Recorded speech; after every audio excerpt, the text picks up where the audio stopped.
abrirem suas Bíblias comigo em Atos, capítulo 2, dando continuidade às pregações neste livro.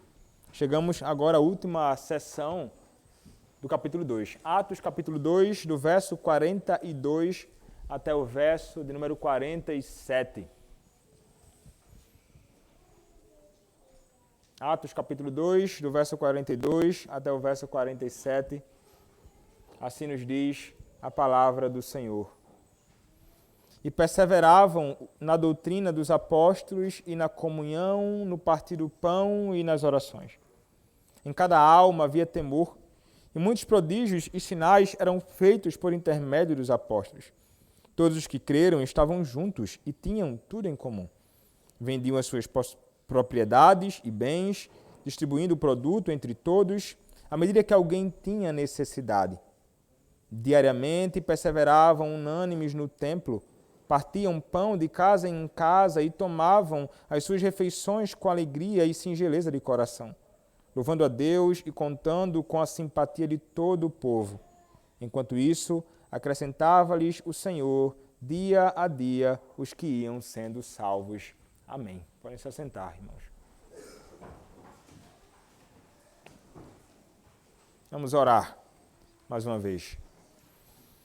Senhor Deus, nosso Deus, peço a Ti, ó Senhor, neste momento, que o Senhor se agrade de usar a mim na pregação da Tua palavra neste momento, que a Tua palavra seja explicada com clareza, que possamos entender o texto e possamos, ó Deus, ser edificados por Ti. Usa, meu Deus, apesar das minhas fraquezas várias, dá-me vigor, Senhor, físico, dá-me especialmente vigor espiritual para, ó Deus, desempenhar este trabalho, esse serviço, proclamando a Tua palavra. Que eu te peço, ó Deus, em nome do Senhor Jesus Cristo. Amém. A pregação da palavra verdadeira, a pregação da palavra que realmente é bíblica, quando usada pelo Espírito Santo de Deus, ela sempre vai alcançar os seus propósitos. Quando a palavra de Deus é proclamada com fidelidade, segundo realmente a verdade, e o Espírito Santo de Deus age usando essa pregação, ela transforma o coração dos homens.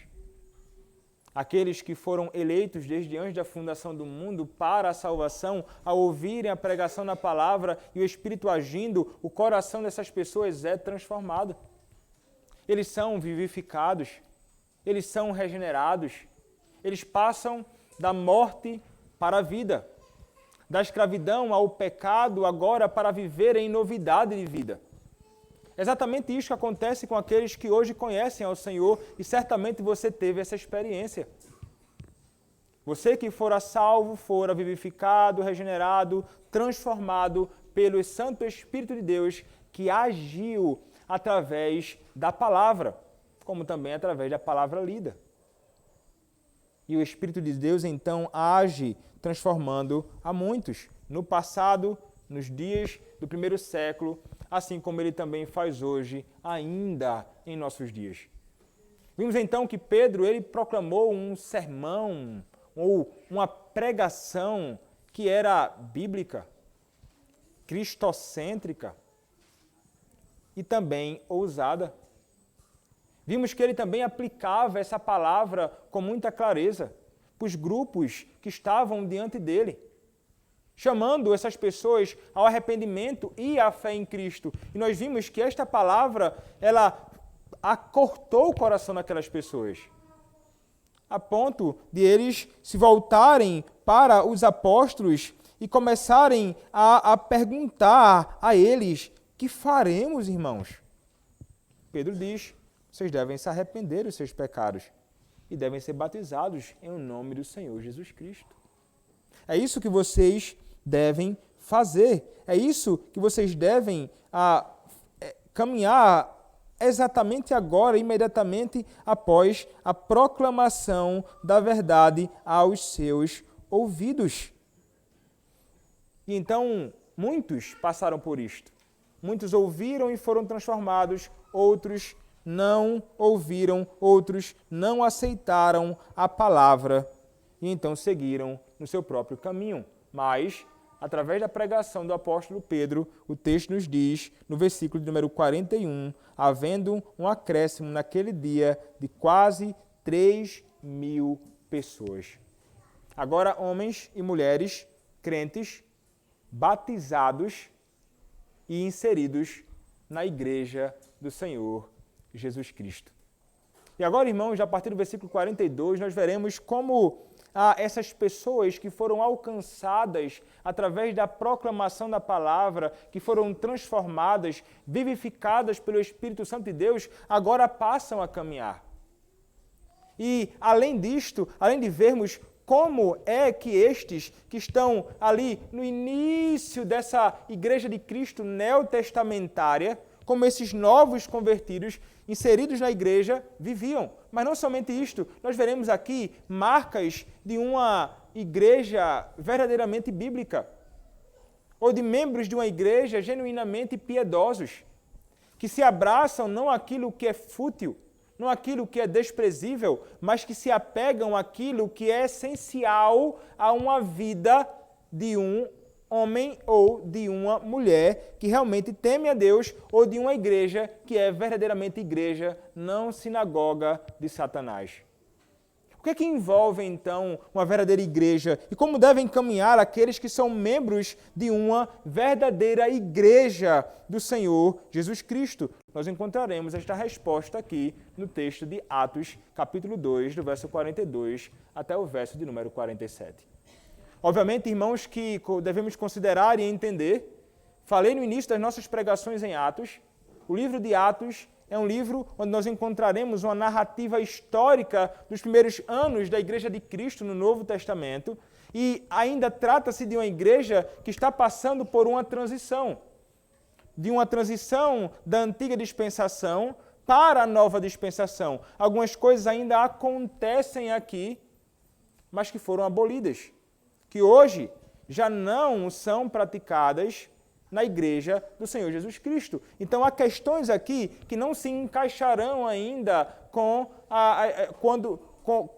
a igreja já amadurecida. Nós podemos considerar aqui essa igreja como uma igreja neném. Uma igreja que está ainda dando os seus próprios passos. Uma igreja que ainda está caminhando para um amadurecimento real. Como a igreja de Cristo, depois em que o cânon, a Escritura, ela foi completo, em toda a revelação da vontade de Deus estava ali declarada patente diante dos olhos dos homens.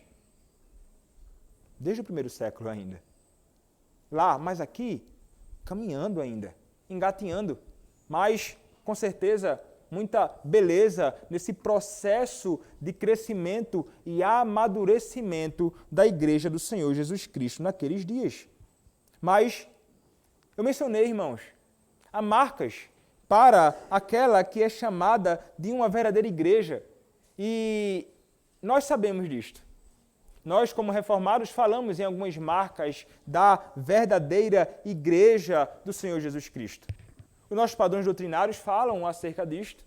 Assim como a confissão belga fala também acerca disto. A nossa fé declara essas questões, mas se você olhar comigo, o capítulo de número 25 da Confissão de Fé de Westminster, na 4ª seção, o padrão vai dizer o seguinte, vai tratar aqui da igreja. E na 4ª seção do capítulo 25, nos diz assim a Confissão de Fé de Westminster. Esta igreja católica tem sido ora mais, ora menos visível. As igrejas particulares que são membros dela são mais ou menos puras, conforme nelas com mais ou menos pureza, ensinando e abraçando o Evangelho, administradas as ordenanças e celebrando o culto público. Então, ele vai falar aqui sobre algumas marcas dessa igreja. Elas proclamam o Evangelho, são administradas as ordenanças, aqui envolve batismo, ceia e provavelmente também a disciplina, e ele vai acrescentar então dizendo a celebração do culto público, como essenciais a uma verdadeira igreja. Mas aqueles 3 pontos que nós conhecemos, que são marcas de uma verdadeira igreja, são encontradas na Confissão Belga. E a Confissão Belga, então, no capítulo número 29, vai dizer o seguinte: as marcas para conhecer a verdadeira igreja são estas. Ela mantém a pura pregação do Evangelho, a pura administração dos sacramentos como Cristo os instituiu e o exercício da disciplina eclesiástica para castigar os pecados. Nesse texto nós não veremos tratando aqui acerca da disciplina eclesiástica, mas nós veremos estes outros elementos inseridos aqui nesta igreja que está sendo amadurecida pelo próprio Senhor. O texto, irmãos, começa nos dizendo que, verso 42, e perseveravam na doutrina dos apóstolos e na comunhão, no partir do pão e nas orações. Nós olhamos para esse texto e, de cara, nós percebemos, o texto vai nos dizer, eles perseveravam. Eles continuamente estavam apegados à doutrina dos apóstolos. É a primeira coisa que é mencionada. E se tem uma coisa que muitas pessoas não querem ouvir, é justamente doutrina. Você fala assim, ó, vai ter um estudo doutrinário, as pessoas, vixe, esse negócio de doutrina, não. É um negócio que mata a igreja, esfria a igreja, a letra mata, irmão. Não sei se você já ouviu isso. Você estuda teologia, gosta de aprender sobre a doutrina, estuda a doutrina da sua igreja, aí vem um irmão de alguma outra igreja e diz assim, a letra mata, o Espírito é que vivifica. Eu já ouvi isso um bocado de vezes. De pessoas que interpretam o que o apóstolo Paulo está dizendo de modo realmente equivocado. Paulo não está dizendo que o conhecimento das doutrinas mata um homem. Pelo contrário, o conhecimento da verdadeira doutrina nos traz vida. E nos ensina a como viver. A teologia nos ensina um modo de viver. Mas, quando Paulo vai dizer a letra mata, ele está falando sobre a lei de Deus. Se você tentar viver segundo a lei, você vai morrer. Ela vai te matar de fato. Você não consegue viver segundo a lei, porque você é um pecador e quebra os mandamentos de Deus. Mas o Espírito é aquele que te vivifica. De modo algum está falando sobre a questão da doutrina. Mas muitas pessoas olham e pensam, puxa vida, esse tipo de coisa não faz o menor sentido. Estudar doutrina não vale a pena, é perca de tempo. O negócio é ser espiritual.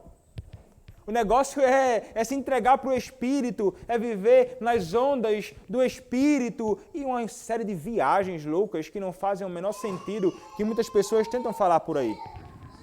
Sproul, tratando sobre esse texto, ele vai dizer o seguinte: não existe a figura de um cristão cheio do Espírito que negligencie o estudo da palavra de Deus. Não existe algo como uma igreja cheia do Espírito que não se aplique contínua e firmemente ao estudo da Sagrada Escritura. O primeiro sinal de uma igreja cheia do Espírito é aquela em que as pessoas cheias do Espírito não fogem da Escritura, tentando substituí-la por algo, mas que são impulsionadas em sua direção para terem suas vidas espirituais enraizadas e fundamentadas na palavra de Deus. Fugir da doutrina, fugir da palavra é algo verdadeiramente estranho para alguém que se diz estar cheio do Espírito Santo. Então aqueles irmãos ali, eles estavam cheios do Espírito Santo e eles queriam, sim, ali estar ouvindo a doutrina dos apóstolos. E veja, irmãos, se eles aprendiam, se eles ouviam acerca da doutrina dos apóstolos, é porque alguém estava ensinando essa doutrina. Os próprios apóstolos estavam ensinando essas doutrinas, esse ensino glorioso daquilo que eles aprenderam com o próprio Senhor Jesus Cristo, daquilo que eles puderam contemplar na vida do Senhor Jesus Cristo, e eles então anunciavam, ensinando essas verdades gloriosas acerca de Cristo, sua vida, nascimento, morte, ressurreição e tantas coisas por demais importantes naquela ocasião. Doutrina dos apóstolos. E veja, isso é algo importante de considerarmos. Mas não somente isto, havia também os ouvintes que eram eles. uma disposição sincera deles em aprender mais acerca da doutrina dos apóstolos. Eles faziam isso continuamente, incansavelmente. Era o desejo do coração deles, aprender mais acerca da doutrina. Como falei anteriormente, irmãos, isto marca alguém que está cheio do Espírito Santo. Você se considera, irmão, alguém cheio do Espírito Santo? Você se considera alguém que realmente é habitação do Espírito e poderia dizer assim, alguém que transborda do Espírito Santo de Deus de tão cheio que está? Se você é alguém que não tem prazer, não tem interesse em aprender mais acerca da palavra e da doutrina de Cristo, você pode desconfiar da sua confissão de fé. Eu recomendo que você verifique, você possa vasculhar o seu coração. Porque aqueles que conhecem verdadeiramente a Cristo, aqueles que estão cheios do Espírito Santo ou que foram salvos por Cristo, ainda que não transbordem do Espírito, são aqueles que vão ter interesse e a maior alegria em ouvir acerca da doutrina dos apóstolos. E aqueles que proclamam hoje a verdade de Deus do púlpito fielmente, aqueles que ensinam a palavra, ensinam a doutrina dos apóstolos. A nossa igreja é a verdadeira igreja apostólica, não é a papista, chamada Igreja Católica Apostólica Romana. Nunca foram verdadeira igreja apostólica. Porque a verdadeira igreja apostólica é a igreja que está fundamentada na doutrina dos apóstolos. E é isto, então, que nós, que somos chamados ao ministério, somos chamados a proclamar. Não meu ensino particular, não coisa que seja fruto da minha própria imaginação, mas a verdade de Deus, como revelada na Escritura Sagrada. Aqui está, então, o meu dever. E eu devo me esforçar incansavelmente em fazer isto toda ocasião oportuna que surgir para falar acerca da palavra do Senhor. Mas vocês, como crentes, deveriam ter o maior interesse em estar presente em todas as ocasiões em que a palavra do Senhor e a doutrina de Deus ela está sendo exposta. Não podemos pensar, não, eu vou no domingo de manhã, vou no domingo à noite e está tranquilo demais, tá bom. Eu vou num ou no outro, 2 já é demais. Como assim? Ocasiões oportunas para você se reunir com o povo de Deus e para adorar ao seu Senhor, de ouvir acerca da sua palavra, é algo que você vai poder considerar como algo de pouca importância? É estranho isso. É estranho no Brasil, pelo que se fala e pelo que nós contemplamos, quando nós vamos à igreja do Senhor e então, pela manhã, em geral, é o culto onde tem a menor quantidade de pessoas. À noite, geralmente cheia. Em outros contextos, é o contrário. Muitos de vocês certamente experimentam quando saem do Brasil e vão para outros lugares. Pela manhã cheia. Até a roupa parece ser mais adequada. Bota uma calça mais apropriada, uma roupa mais elegante e à noite parece que as coisas ficam diferentes. O que é que mudou? A palavra é a mesma, o Deus é o mesmo, o culto é o mesmo. O que é que mudou? Chamada adoração, o Senhor se faz presente no meio do seu povo. É o culto menos importante? O da manhã é mais valorizado que o da noite? O da noite é mais importante que o da manhã? Qual a diferença essencial entre um culto e o outro? Nenhum, irmãos. Todos igualmente importantes. Para ambos somos chamados à adoração pública a Deus. E deveríamos, então, atender à santa convocação com toda a alegria do nosso coração, com um desejo sincero de aprender mais acerca da doutrina dos apóstolos. Mas o que é que você faz, então, quando você fica em casa? O que é que faz com que você se ausente do culto público a Deus? É simplesmente por falta de disposição? É porque você está com alguma dificuldade real? Algo que justifique. Eu não consegui sair da minha casa por essa razão aqui, e é real. Deu um problema grande. estou muito doente. Não tem como eu me deslocar de forma alguma. Tá difícil. Agora, se você me diz que não vai porque já fui de manhã, já vou à noite, não vou de manhã. Como assim? Aqueles irmãos que realmente amam o Senhor e a sua doutrina vão querer estar em toda ocasião. Se podem estar, e veja, reunião de oração e doutrina não é obrigatório, não. Mas nós até lemos no nosso padrão doutrinário aqui, sobre a comunhão. Ocasiões em que a piedade ela é promovida. Ocasiões oportunas para então se estudar a palavra do Senhor e se devotar em comunhão com os irmãos e com Cristo. São ocasiões que devemos nos aproveitar também. Se podemos estar presente, o que é que te impede de vir para a reunião de oração e doutrina? Você tem que pensar na realidade, né? Você tem que vasculhar o seu coração. Eu não sei o que se passa no seu coração. Eu não sei o que é que te impossibilita de estar. Mas você sabe julgar muito bem aquilo que são razões justificáveis e o que não é. Eu não preciso dizer para você. A tua própria consciência te acusa e diz, essa razão não é justificável. Essa razão não é justificável. Então, aqueles que estavam ali, irmãos, naqueles primeiros dias daquela igreja nascente, eles tinham muito prazer. Eles se deleitavam nisso. A alegria deles era esta. O prazer deles era este. Eles ansiavam por este momento. O coração deles já aspirava por este momento. Eles aguardavam com grande expectativa este momento. Como deveria ser conosco, irmãos. Como deveria ser comigo e com você. Como deveríamos aguardar com tanta expectativa, com grande alegria no coração, o próximo dia do Senhor. Quando acaba isso aqui. Não deveríamos ficar pensando, ai, que pastor acaba de falar logo. Eu quero ir para casa. Quero que o culto acabe logo. Eu espero que o pastor não se alongue demais. Não, irmãos. Deveríamos nos alegrar em estar na presença do Senhor. Foi isso que nós cantamos no Salmo, lemos no Salmo 84 no início do culto. O prazer de estar na casa de Deus. O prazer de estar diante do Senhor. Como cantamos no Salmo 122, a alegria de ir à casa de Deus, de estar na presença do seu Senhor. Isso é uma marca dos crentes do Antigo ao Novo Testamento.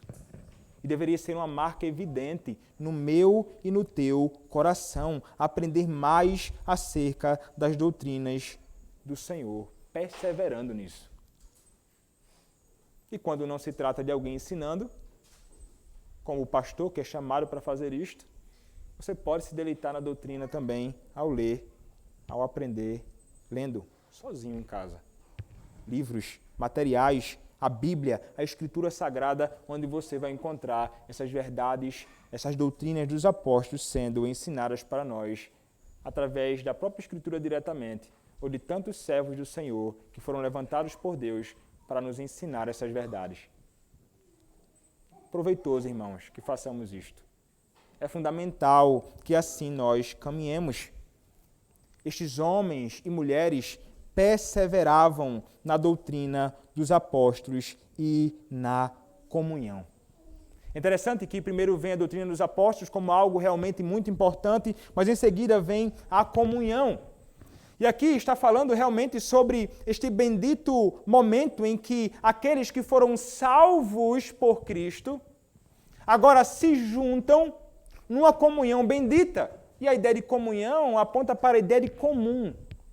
São pessoas que têm em comum o mesmo propósito.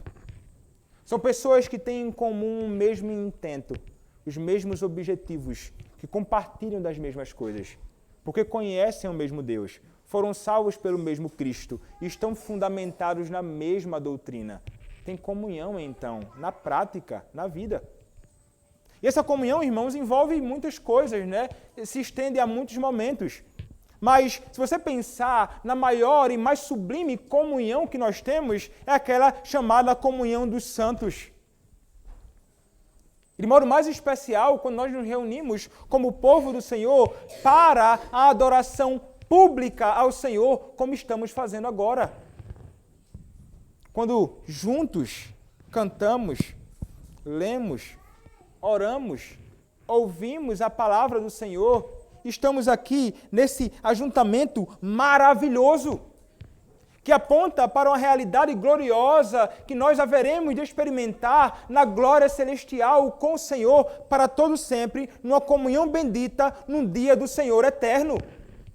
Que aqui experimentamos um pouco disso, mas deveríamos amar este momento, que você está com seu irmão aí ao lado. Você deveria desejar isso também. Você deveria desejar vir e estar junto ao teu irmão aqui, na casa do Senhor. Nós lemos, irmãos, que essa comunhão realmente ela envolve muitas e muitas coisas, e o nosso padrão nos ensinou isto.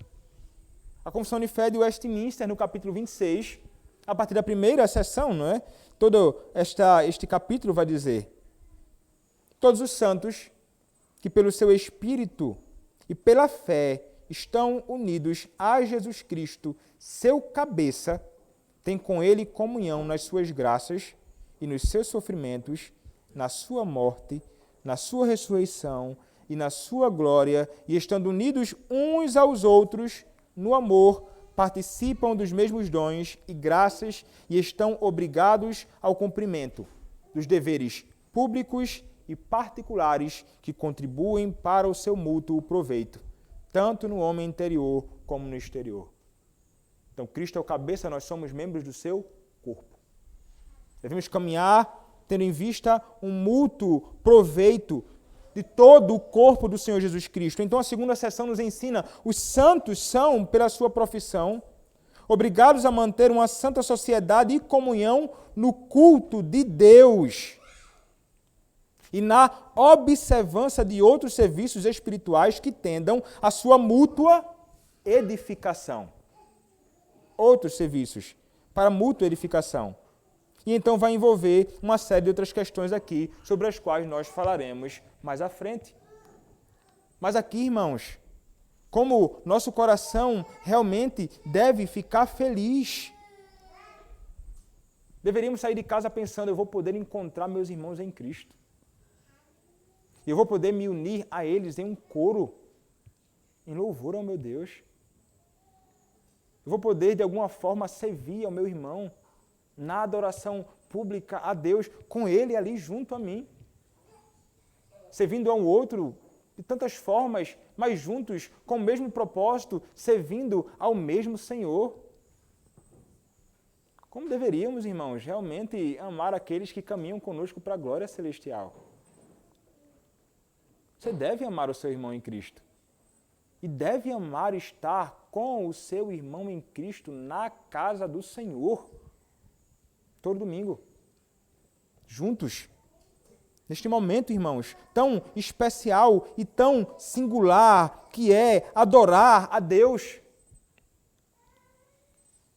E um Deus que chama, não você somente, em particular, mas que chama convocando toda a igreja a se reunir, como fazemos aqui.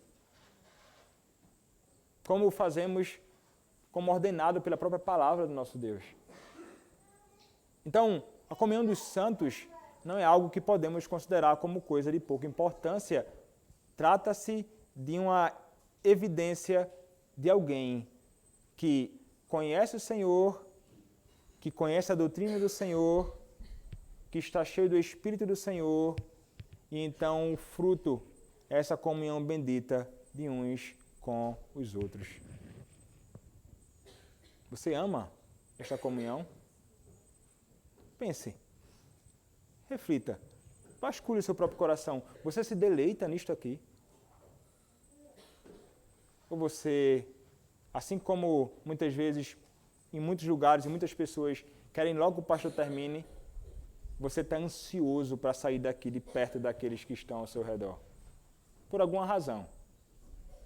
Né? Muitos, chateação, incômodo, não gosta de um ou do outro, eu não sei qual a razão, pode ser tantas, que faz com que você fique desconfortável no meio da adoração pública a Deus, e seu desejo é somente sair do meio do povo de Deus. Irmãos, como deveríamos amar estar junto àqueles que têm o mesmo propósito que nós? se você é alguém também que se deleita muito mais em estar em comunhão com alguém que não tem o mesmo propósito que você, e aqui me refiro a um ímpio, é algo estranho também. Imagina como você pode não gostar de estar em comunhão com aqueles que foram salvos pelo mesmo Cristo que você, que foi redimido com o mesmo propósito que você, viver para a glória dele, e você não ter prazer em estar com ele na adoração, mas ter prazer em estar com aqueles que nunca foram salvos por Cristo, são ímpios, e que não têm o mesmo propósito que você, muito pelo contrário. Mas muitas vezes gastamos um tempo imenso com essas pessoas. Obviamente, podemos gastar se for para sermos luz, testemunhando da verdade, mas se for para comungar com ele somente, como se fôssemos um corpo, não existe unidade de luz com trevas. Não existe esse tipo de união. A comunhão que você deve ter é com aqueles que foram salvos por Cristo como você o foi e que caminham contigo para a glória celestial. Isto sim, é a melhor comunhão que você pode ter aqui. E no culto, a melhor de todas elas. Mas a comunhão, irmãos, ela não se limita a esta comunhão santa do povo de Deus, santo para adorar ao Deus santo, mas também essa comunhão, ela se mostra mais à frente em serviço. O texto nos diz, ainda, Atos, capítulo 2, e mais à frente o texto vai nos dizer o seguinte, que eles estavam juntos. Aqui, a partir do verso de número 45, o texto nos diz. Verso 44. Todos os que creram estavam juntos e tinham tudo em comum. Vendiam as suas propriedades e bens, distribuindo o produto entre todos, à medida que alguém tinha necessidade. Veja, 44 e 45 fala acerca desta realidade. Aqueles que creram, os que foram salvos, estavam então juntos e tinham tudo em comum. É interessante. E eles então vendiam as suas propriedades, os seus negócios para ajudar aqueles que tinham algum tipo de necessidade. Aqui é uma extensão da comunhão dos santos. Mas o que é que acontece, né? Muitas pessoas vão olhar para esse texto e vão dizer o seguinte, olha, aqui está, socialismo cristão. Aqui está o comunismo cristão. Todo mundo tinha tudo em comum. É assim que a igreja deve viver. Jesus Cristo era comunista. Já ouviu alguém dizer isso? Eu já vi. E já li também. Pessoas que imaginam, e crentes, que vão falar que aqui se trata de um comunismo cristão. Mas quando nós pensamos acerca do que é o socialismo, ou pensamos acerca do que é o comunismo, nós identificamos elementos distintos. Porque o que o comunista, um socialista, um totalitarista vai fazer? Ele vai dizer, você é obrigado a dar o que você tem e distribuir com o outro. Bora, toma aquilo que é seu, sua própria propriedade privada, e então ele quer fazer uma distribuição com o que é seu, com o que é dele, geralmente não. Aquele que manda em tudo, né? Então ele vai dizer, tome, tira dele, dá para o pobre, dá para o miserável, tira desse homem, está aglomerando demais, está acumulando dinheiro demais, vamos distribuir para as outras pessoas para que as coisas possam caminhar de modo justo. Há um tipo de coerção que é feito por alguém em particular ou até mesmo pelo Estado, para aqueles que querem uma espécie de Estado gordo, gigante, como um polvo que mete os seus tentáculos em tudo que é lugar, inclusive na bolsa, ou no bolso, ou na carteira daquele que tem a sua própria iniciativa e propriedade privada. Quando nós olhamos para essa ideia e olhamos para o texto de Atos, percebemos um contraste claro. O que é feito aqui é feito de modo espontâneo. Não trata-se de uma coerção ou obrigação do Estado mandando eles darem. Nem mesmo os apóstolos estavam dizendo assim, olha, pega, vende aí o que você tem e dá para os outros, porque é assim que tem que ser e acabou. Todo mundo tem aqui o que é em comum com o outro. Ele não fazia isso. Tanto é que, posteriormente, em Atos capítulo 5, verso 4, na passagem conhecida de Ananias e Safira, nós encontraremos algo acontecendo ali. Eles tinham suas posses e venderam. E o que acontece é que, ao invés de entregarem como fora prometido, entregar tudo, eles omitiram parte, escondendo com mentira. Então, Pedro vai dizer o seguinte, verso 4. Conservando, porventura, não seria teu, e vendido não estaria em teu poder, como, pois, assentaste no coração este desígnio, não mentiste aos homens, mas a Deus. Ele poderia não ter vendido, ele poderia não ter feito o que fez, mas ele se comprometera diante do Senhor que haveria de fazer aquilo, e ele mentiu, mas tratava-se de sua própria propriedade. A ideia, então, de propriedade privada está aqui em Atos desde o princípio, até mesmo na lei, em Êxodo, capítulo 20, quando o texto nos diz, não furtarás. Opa, peraí. Se tudo em comum eu tenho, não existe essa ideia de furtar. Mas, se o furtar está lá, eu não posso tomar o que é do outro, isso significa o quê? Que existe algo que está na posse da outra pessoa, é propriedade privada, não venha tirar de mim o que é meu. Por essa razão o texto diz, não furtarás, não tome aquilo que é propriedade privada da outra pessoa. Esse conceito é exposto em Levítico com muita clareza, de alguém que toma o que é do outro, mata o que é do outro, fere o que é do outro. E então esse princípio é distribuído na Escritura Sagrada do Antigo ao Novo Testamento. Nós entendemos isto. Mas o que acontece aqui? Trata-se de uma ocasião, irmãos, em que aqueles que tinham mais posses, no meio daqueles que passavam por dificuldades na igreja em Jerusalém, eles, então, pegavam os seus recursos, não eram obrigados, mas faziam espontaneamente e por generosidade davam para aqueles que tinham necessidade. Não era para alimentar o ócio de um preguiçoso. Não, não é essa a ideia. Não é como o Estado faz com muitos, que não querem trabalhar, preguiçosos, o Estado então, toma aqui um pouquinho de dinheiro para você ficar preso a mim, cala sua boquinha e você fica aí relaxando na sua rede, sem fazer absolutamente nada. Não, é uma ajuda para aquele que realmente precisa.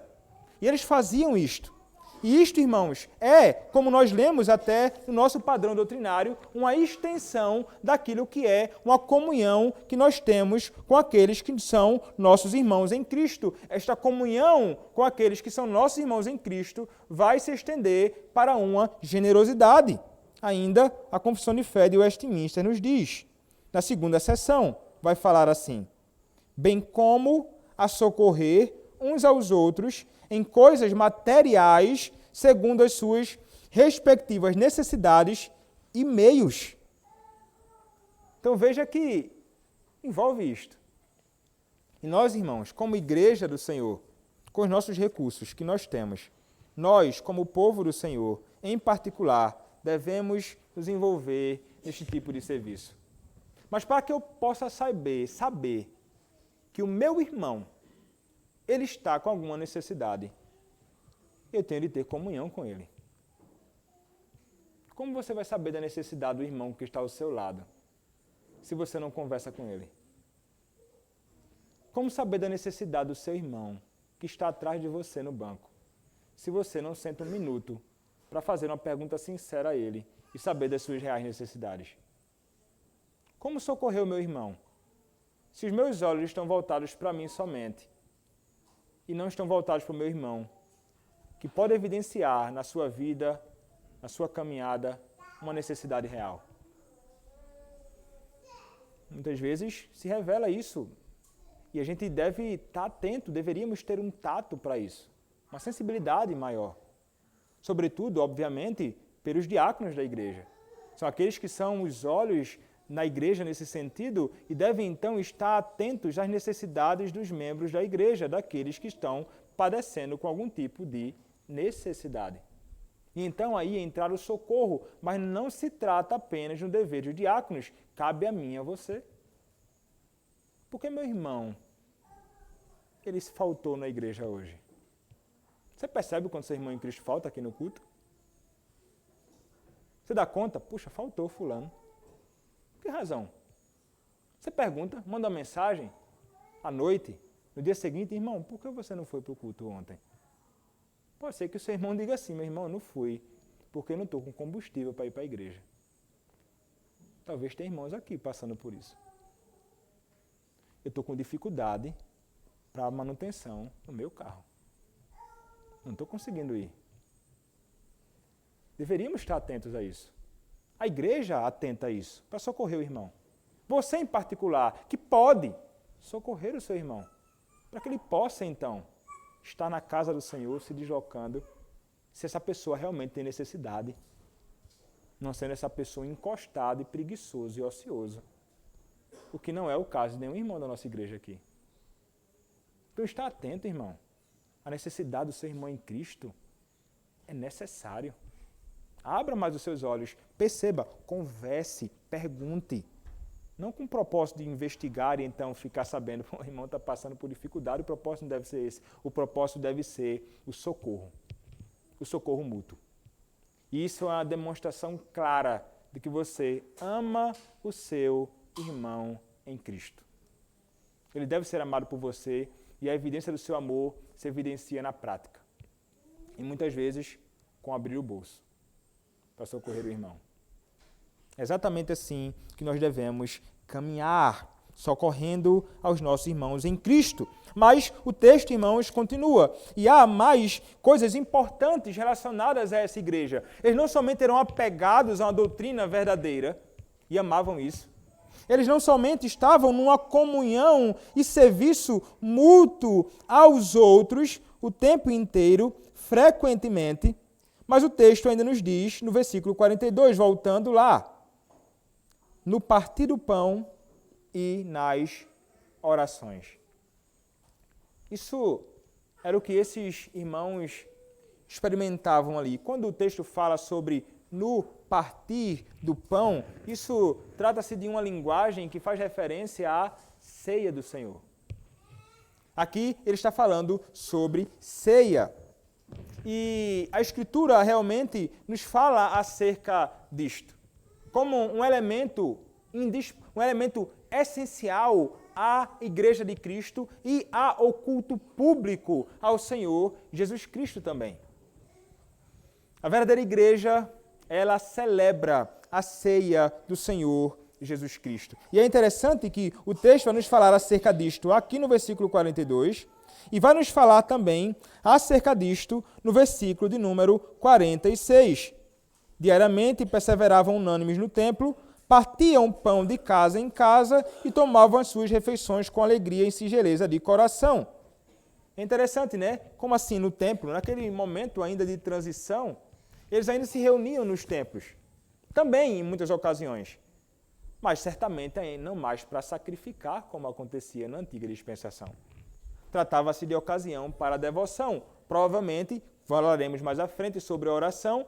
No templo, então, muitos se reuniam para ocasiões de oração e ali eles ainda estavam nesse processo, se reunindo ali em alguns momentos para também a devoção com outros irmãos, nessa devoção a Deus, de comunhão com Deus e também com os outros. Mas o texto vai nos falar também que eles partiam pão de casa em casa.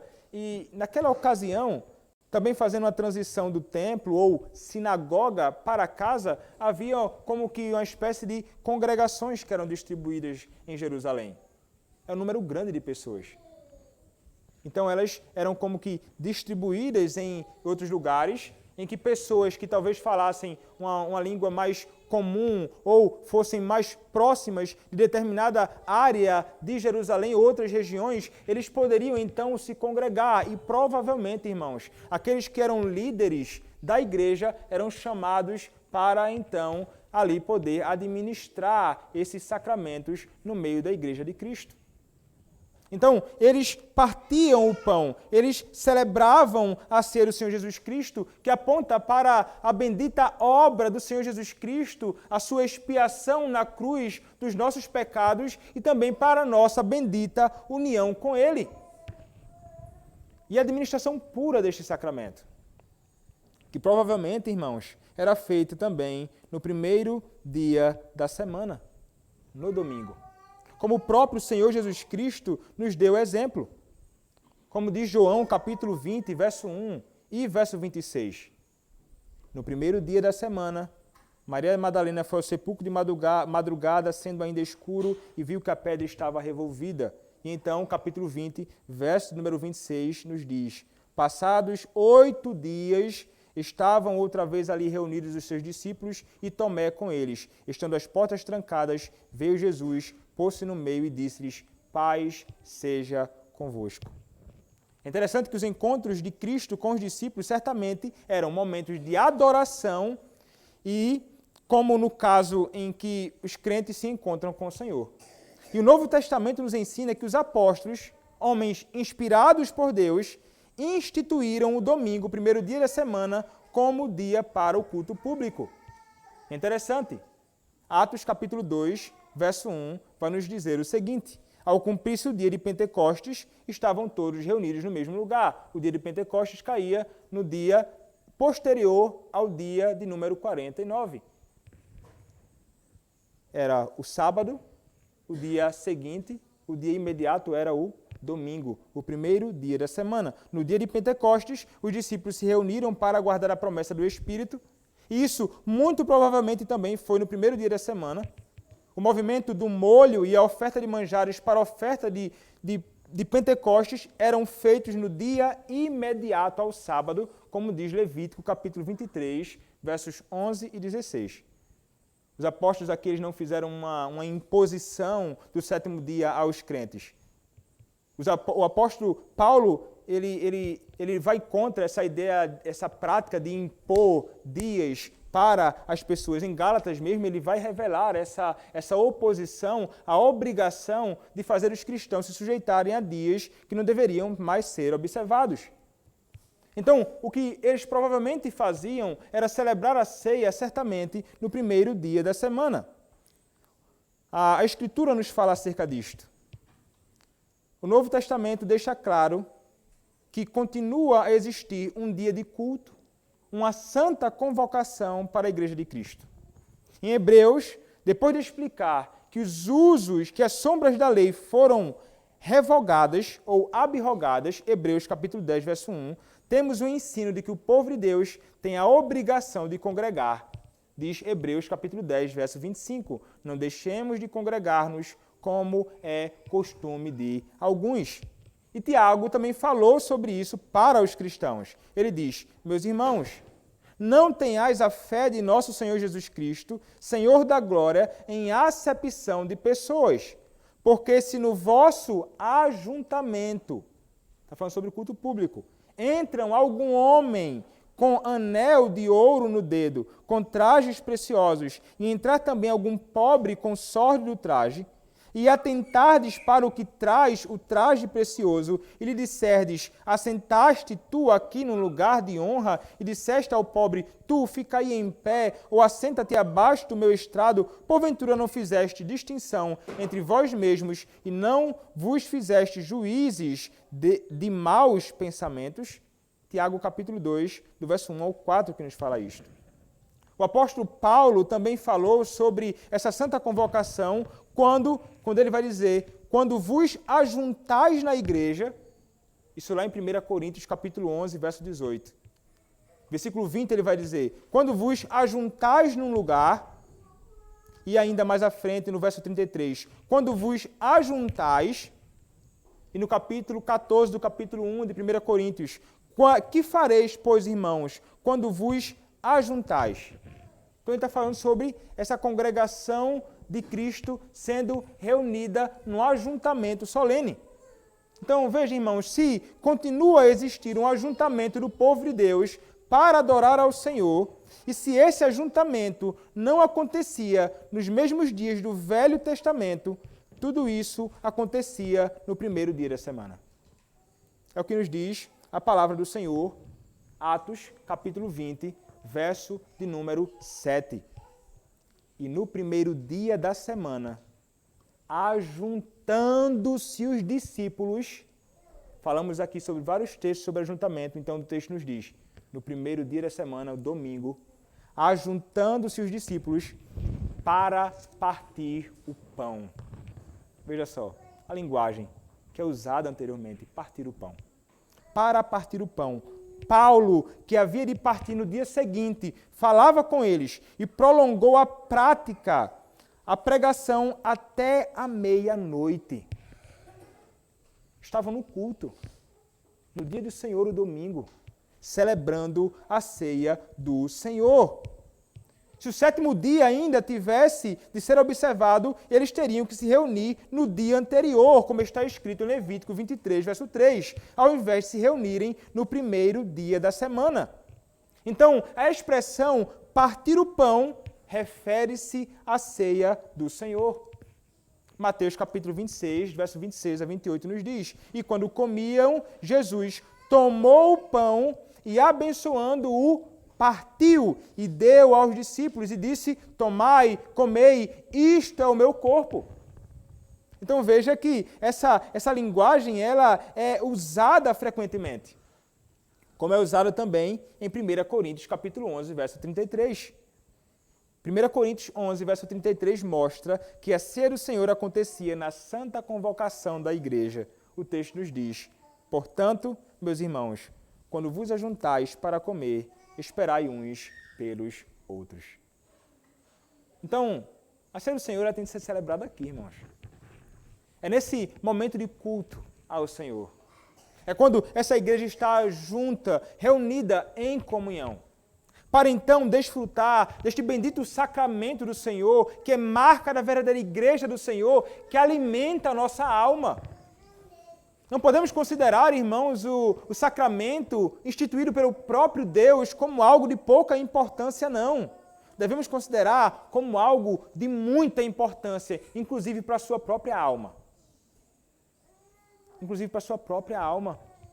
Como somos, irmãos, fortalecidos espiritualmente pela fé no sacramento. É um meio de graça.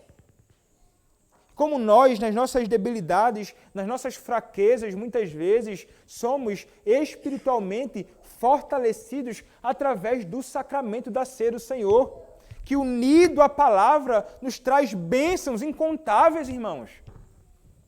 Então temos de considerar esta ocasião da ceia quando temos como um momento muito sério e solene. E devemos nos aproveitar de todas as ocasiões oportunas que temos para celebrá-la. Não temos certeza, irmãos, se celebravam isso aqui todo domingo. Não temos certeza. É provável. Mas, no mínimo, deveríamos fazer com mais frequência. Aproximando-nos da ceia do Senhor, do nosso Deus da sua mesa, para sermos lembrados frequentemente de Cristo, do seu sacrifício, e para recebermos dele bênçãos que ele nos concede através desse sacramento. Fundamental para a nossa caminhada com o Senhor. E como, irmão, você deve amar este momento da ceia do Senhor e se preparar para isto. Uma verdadeira igreja, ela tem doutrina, ela tem comunhão, ela tem a administração do sacramento, que é dada aqui àqueles que foram batizados. E deve se recordar, esses que são membros desta igreja aqui foram anteriormente batizados e foram batizados aqueles que creram. O sacramento não pode ser dado para qualquer pessoa. Somente para aqueles que creem em Cristo, foram batizados e são membros da igreja visível do Senhor Jesus Cristo. Como acontecia no Antigo Testamento, só participavam da Páscoa aqueles que foram circuncidados. A circuncisão era um sinal externo do pacto da graça no Antigo Testamento. Então, circuncidados tomavam parte na ceia.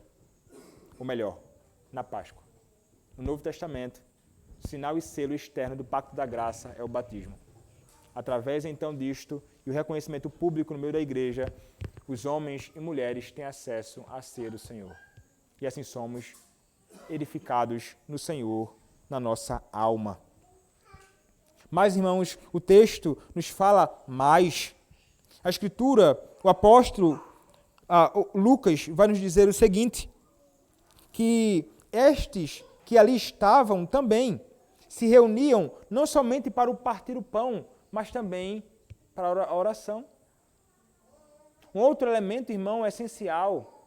E trata-se de um meio de graça grandemente importante.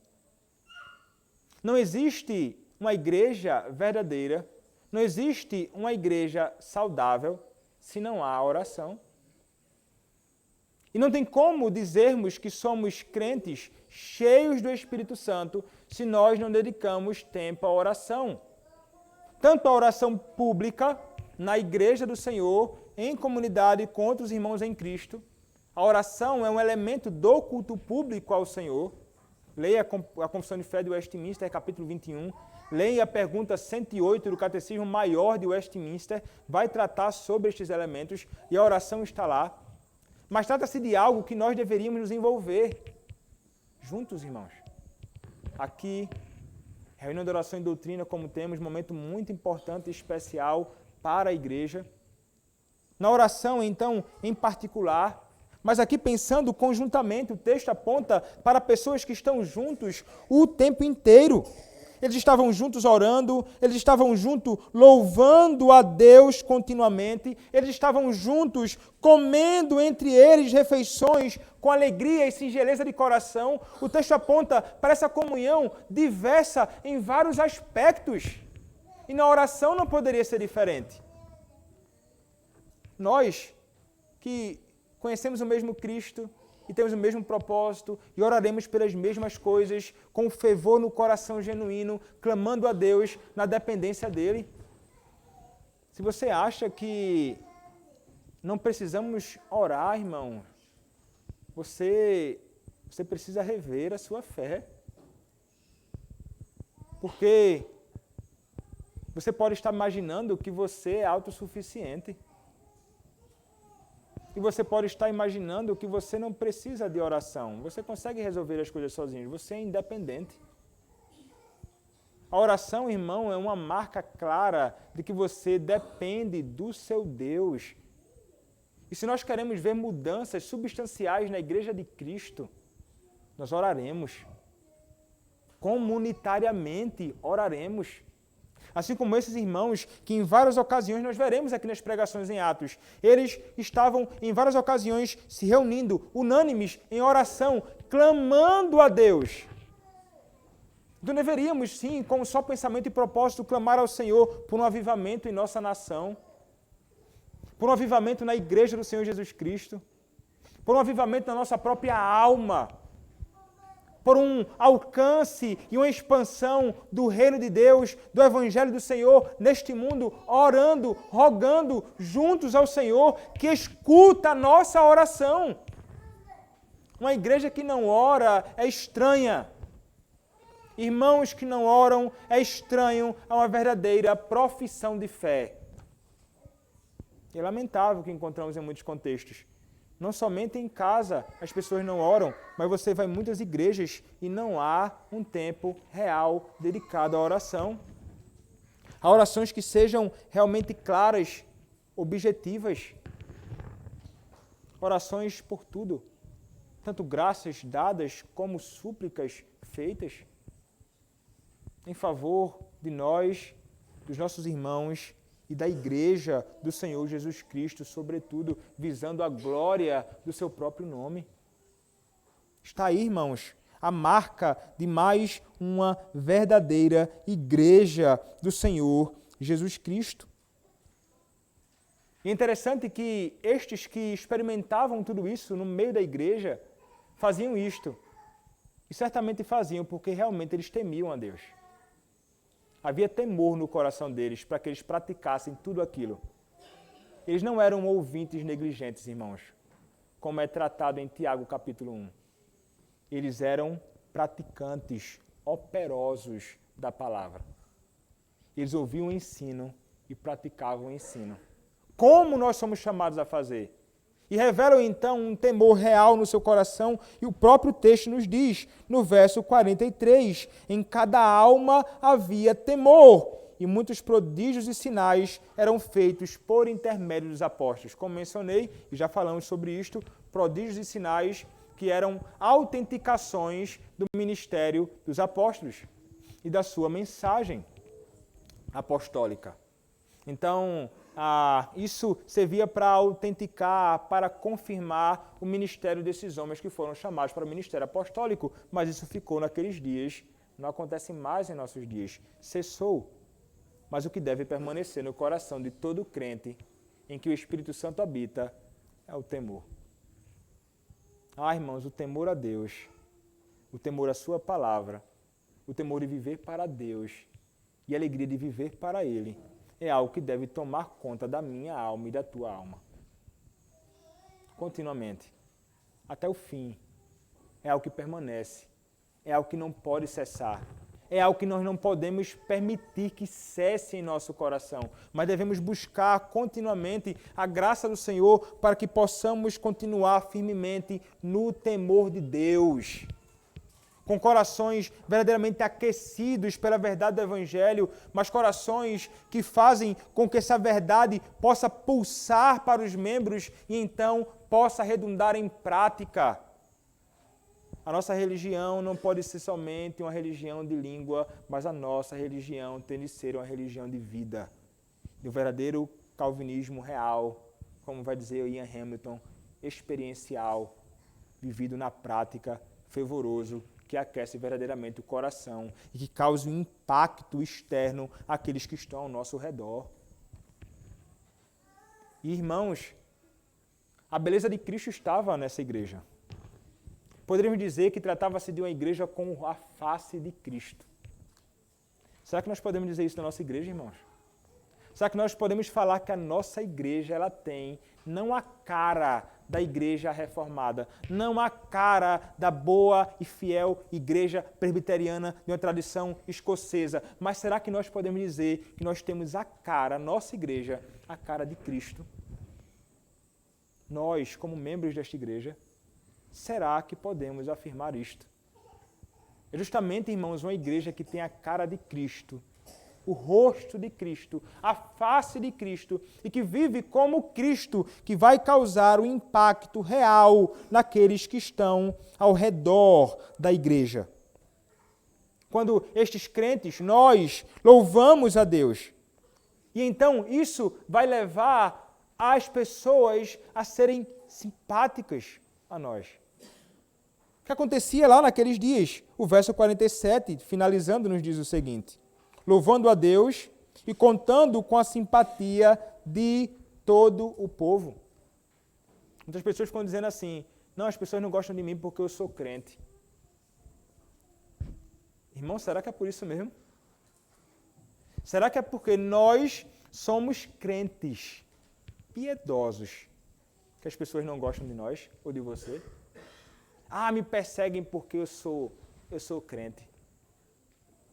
Irmãos, que fosse por isso, realmente, por sermos crentes piedosos, que as pessoas nos perseguissem. As pessoas, muitas vezes, perseguem ou rejeitam, ou aborrecem muitos crentes, não é porque eles são crentes, mas porque são chatos. Porque não revelam graça, porque não revelam amor, gentileza, porque não revelam nada ou nenhuma das virtudes de Cristo. Crente não é alienígena, crente não é estranho, crente não deve ser chato. É isso que faz com que muitas pessoas olhem para muitos crentes e digam: estou nem a fim de conversar com esse cara porque ele é chatíssimo. Só serve para afastar pessoas do Evangelho. Deveríamos agregar com o nosso exemplo. As pessoas deveriam ver em nós Cristo. As pessoas deveriam ver em nós a Trindade sendo revelada. Na nossa comunhão bendita, ela deve revelar isto. E a nossa vida deve manifestar isto. Será que você tem feito as pessoas não se aproximarem de ti por causa do modo que você trata elas ou do modo que você se relaciona com elas? Porque as pessoas dizem assim: se for para ser crente assim, eu não quero ser não. Irmãos, que não sejamos apontados por isso, por causa da nossa chatice, por causa do nosso modo incoerente de viver e estranho à verdade do Evangelho. Que não sejamos, irmãos, encontrados culpados nisso. Mas que, ó, irmãos, que de algum modo possamos ser aqueles que contam com a simpatia das pessoas. E assim, irmãos, nós poderemos ser um meio ou um instrumento de Deus na vida. Eu não preciso chegar para alguém que está ali, porque eu sei que não teme a Deus. E eu já chego assim, ó, não se vive assim não, viu? Tá errado. Como é que tu pode fazer um negócio desse? Vai pro inferno. O cara diz assim, peraí, meu irmão, tô nem afim de ouvir esse cara, dá logo uma rejeitada. Esse bicho é um fanático doido, tá falando besteira pro meu lado. Pode ser até uma verdade o que você falou, mas não é assim que se conversa. Não é assim que você consegue agregar ou passar uma verdade para a pessoa e a verdade do Evangelho. Eu posso me aproximar de alguém e falar sobre coisas comuns com a pessoa, comuns entre eu e ela, e que não são pecaminosas. Eu me aproximo, eu sento, eu converso. E ali, irmão, você pode ganhar a simpatia e a atenção daquela pessoa. E aí você vai poder, então, falar da verdade do Evangelho para essa pessoa, tendo ganhado a simpatia dela. Como é fácil fazer isso? Alguma ponte, você chega e conversa, sei lá, eu tô na academia, dá um exemplo. Aí eu estou lá com um camarada, está treinando. Chega, estou falando do meu exemplo, do ambiente que eu visito em momentos em que eu encontro pessoas que não são crentes. Ou no jiu-jitsu, enfim, em qualquer lugar, estamos lá. Ah, e aí, rapaz, poxa, bacana, que exercício difícil danado, é muito cansativo esse negócio aí, eu não gosto de fazer isso não. E começa a conversar e fala de proteína e não sei o que, eu estou tomando creatina, estou tomando não sei o que lá, água tem que comer melhor, e frango com não sei o que lá, macaxeira, batata doce. No meio dessa conversa, que você pensa assim, rapaz, vai dar em quê? Você pode conseguir ali, agregando e chamando a pessoa, uma simpatia em uma conversa comum, de pessoas comuns como nós não somos extraterrestres. Falamos sobre essas coisas também. Você pode surgir ali a ocasião para você começar então a falar acerca da palavra de Deus e do Evangelho. Que possa ser introduzida assim e de outras formas várias também. Mas eu não preciso ser um chato. Que contemos com a simpatia daqueles que estão ao nosso redor, mas certamente não contaremos sempre. Haverão aqueles que vão se aborrecer conosco. E vão se aborrecer porque nós temos revelado em nossa vida e nas palavras proclamadas a verdade da palavra de Deus, que vai aborrecê-los. E que possam então ficar aborrecidos e que fiquem então chateados com a verdade do Evangelho, que se ofendam com a verdade do Evangelho. Há pouco um homem não gostou do que eu falei na rádio lá. Um pouco não, um tempo já, período de eleição. Ficou chateado porque eu falei algumas coisas e ele disse assim, foi encontrar uma irmã, né, da igreja e disse, teu pastor está falando coisa na rádio que é muito pesada. Diz a ele que se ele continuar falando assim, ele pode receber um processo, aconselha ele. Aí essa irmã disse assim, por que você não vai falar com ele? Ele dá o número dele na rádio, ele fala, por que você não vai encontrar o pastor e falar com ele sobre isso? Foi incomodado. Com a verdade sendo dita e deve ser falado com clareza. E então ele se ofendeu e ficou chateado. Ele tem um ídolo, ele tem a política dele, ele tem o apego dele, ele tem aquilo que é amado por ele. Ele vai se aborrecer contra tudo aquilo que for verdadeiro. Mas que se ofenda com a verdade do Evangelho. Que se ofenda com isto.